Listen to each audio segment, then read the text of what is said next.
So Martin Scorsese is one of the most famous directors of all time, made some of the best movies of all time, but he's now in some hot water. And you might be wondering, what drama is he in? Well, it has to do with AI. Let me explain. So Martin Scorsese has been getting backlash because he's endorsing using AI in movies. And in case you don't know who Martin Scorsese is, he's a pretty famous director, one of the best directors of all time. Like I said, he made so many great movies like Goodfellas, Taxi Driver, Shutter Island, Wolf of Wall Street, The Departed, and even makes still currently great movies today, like with Killers of Flower Moon that was released in 2023, right? This guy's an all-time great director. He's even so famous that you might know him for the absolute cinema meme. If you're more Gen Z and you're not too tapped into movies, you've pretty much at least seen this absolute cinema meme, which is pretty iconic, where he hits the pose saying absolute cinema, and it's usually used under any like post or, responding to what a person thinks of a movie and saying that this movie's amazing or this situation amazing, right? I don't really need to explain this meme to you because you've probably all seen it. And the reason why Martin Scorsese is the one is because he's associated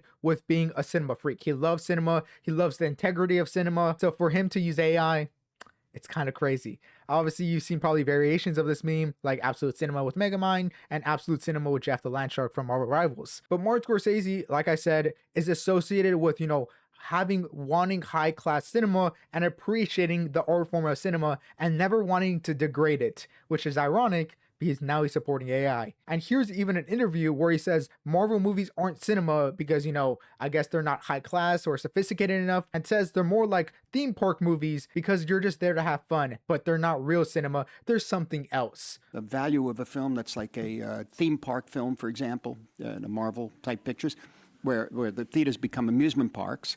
That's a different experience. And I was saying earlier, it's not cinema, it's something else. And seeing that interview, you can only think of this iconic scene from Batman Begins where, you either die a hero or see yourself long enough to become the villain. You either die a hero or you live long enough to see yourself become the villain. Which this scene perfectly encapsulates this moment of Martin Scorsese turning to the dark side and now supporting AI. Because how Martin Scorsese wants to incorporate AI into movies is by using it for storyboards. And his quote exactly, "We have to be open to how cinema can evolve," right? Cinema can evolve to, using AI in movies, but it can evolve to, being Marvel movies part of cinema.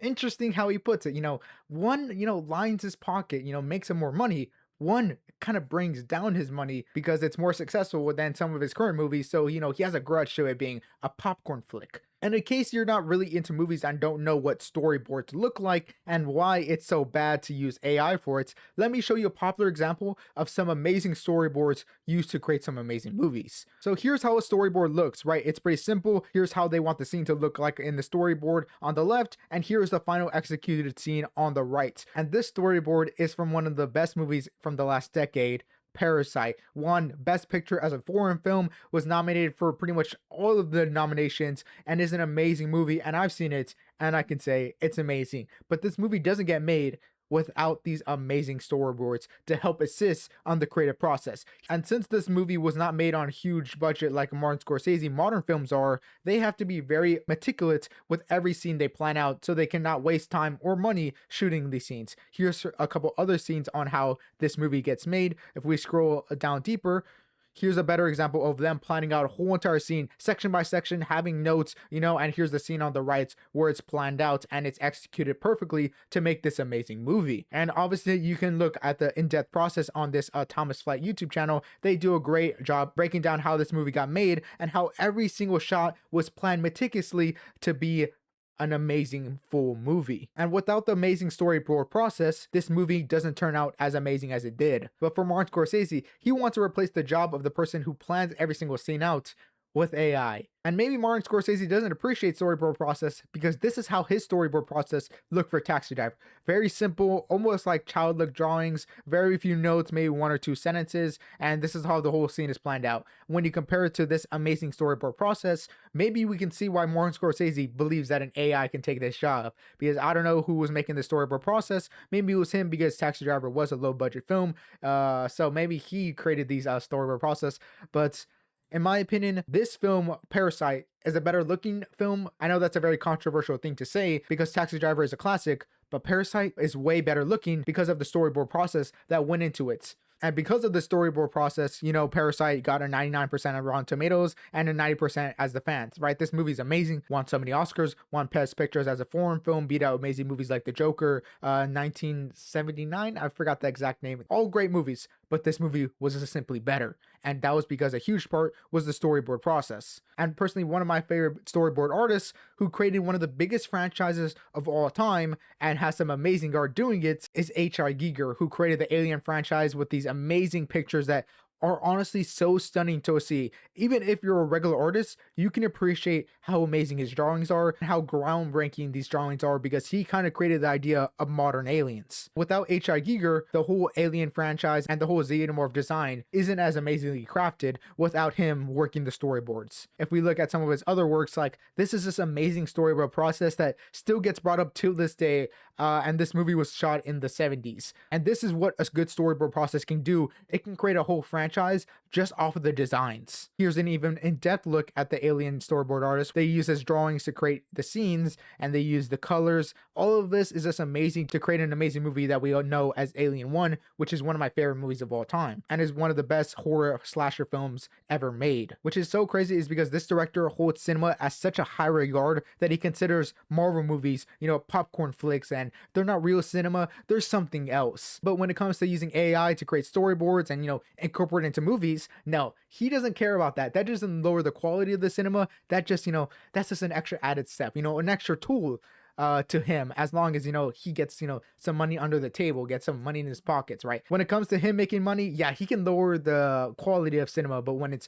something like Avengers or the Marvel franchise where it's affecting his dollars in the box office, then that's not cinema. Which, in my opinion, seeing all this go down kind of makes me not like this guy as a director. He started to give me Quentin Tarantino vibes. These two directors are known for making great movies, have great filmographies, but when it comes to what they say about cinema and what they say about other actors, it just makes you not like these directors and kind of disassociate them from the movies. Because these guys just have so high egos of themselves, they can do no wrong and will, bring down everyone else. And a great director who doesn't do this and, can still make great movies and appreciate, popcorn flicks like Avengers and the Fast and Furious is a director like Christopher Nolan, right? He's not afraid to make these weird movies like Tenet and Memento and The Prestige, but he's also willing to step into the superhero genre with The Dark Knight, Batman Begins, Dark Knight Rises, which are some of the best superhero movies in general. But he never says, oh, these aren't movies, right? These are popcorn flicks, these aren't cinema. No, this guy's willing to tap into every single market. Interstellar, Tenet, even though if you don't like Tenet, you definitely have to admit he took a lot of risk with that movie. Christopher Nolan even likes the Fast and Furious franchise. He says it's one of his favorite franchises, and this is a guy who's known for creating high cinema movies. So overall, let me know what you guys think of such a high prestige director like Martin Scorsese stepping into the AI realm and saying, let's remove the job of the storyboard artist and let's replace it with AI. When we can definitely see with all the examples I've shown here that storyboard artists are so important to creating so many amazing films that it's actually insane. They don't get enough recognition that they deserve because some of these directors get some success off of the backs of these people. And it just makes it even worse because Martin Scorsese is like such a contrarian where he hates on Marvel movies, but he wants to use AI. Let me know what you guys think of Martin Scorsese using AIs in his movies now, down in the comments below. Let me know your thoughts in general, and I hope to see you guys next time. Later. Peace.